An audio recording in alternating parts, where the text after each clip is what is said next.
Hello from Kevin and Kristen with K9 Education Center. Today we wanted to put out an educational video on the working slip lead.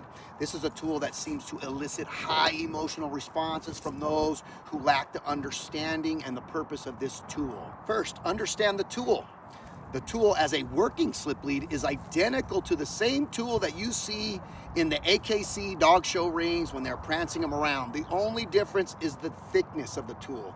In the show rings, you're working a show style slip lead. When you're out here, you want to have a thicker working style slip lead. This is not a disciplinary device. You're not popping or choking your dog. If you have it properly placed directly underneath the dog's mandibles, properly fitted, nice and snug. Secondly, let's speak about the anatomy of a dog. You're placing this working slip lead on the dog's larynx, right up underneath the mandible bones, high on the neck, on the dog's larynx. The larynx is the dog's voice box, and it's made of a lot of hard cartilage. That's proper place. Now I'm about to demonstrate something here. I'm about to take my hand and place it right across my larynx. And as I start to speak to you, you're gonna hear the tone in my voice change. That's because I'm putting pressure on my larynx, my voice box. But I am not gasping for air, and I am not choking to death, and I am not dying, and I am not in any way, shape, or form in pain.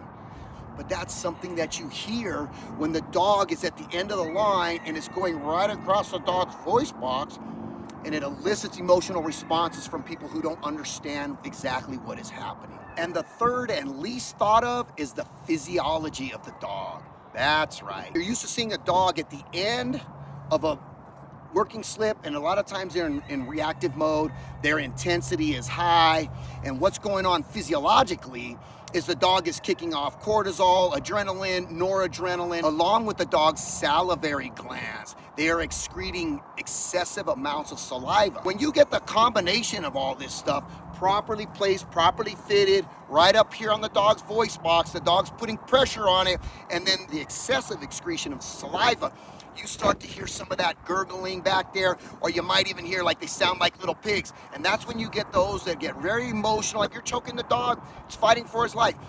You will definitely never see it here on our channel, and I don't think I've ever seen it where the dog is actually going